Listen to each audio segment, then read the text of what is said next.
Maintaining strong and viable suckler beef herd is a commitment in the programme for government. The Climate Action Plan, as we know, was published this week, and it set a target for reducing agricultural emissions between 2017 and 2030 of 10%. Now, based on calf registrations, we've had suckler cow emission reductions of 5% in 2018 alone, and if the 2019 trend continues, we'll have achieved the 13-year target for the suckler sector in just 24 months.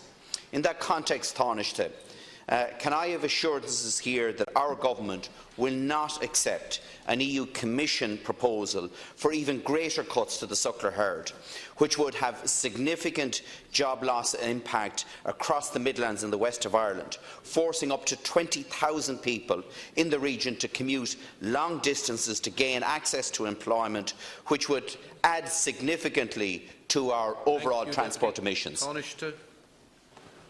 First of all, can I say, Deputy, that a vibrant suckler herd is a really important part of Irish agriculture. But that doesn't mean that we don't need to constantly try to strive for more efficiency, to try to ensure that the emissions footprint of our herd doesn't continue to go down. And that goes for the dairy herd too, where there is huge efficiency built in. We produce milk in a more efficient way from an emissions perspective than any other country on the planet. We rate reasonably well on the beef side, but we can do more. But we can do more at the same time as keeping farmers in business.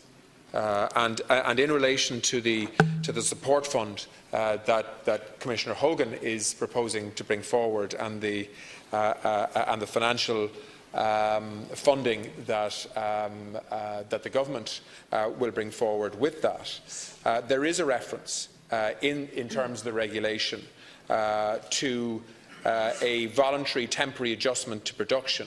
But the Deputy will be aware that in 2016, when the dairy sector experienced extreme volatility, Ireland received exceptional aid for the dairy sector, which also involved a voluntary supply reduction measure. Now, just to make the point, well, I'm sorry, this is a temporary and voluntary measure. It was then, and it is now. So it will be a matter for farmers to judge themselves when they see the full package in relation to that regulation, which is still being finalised.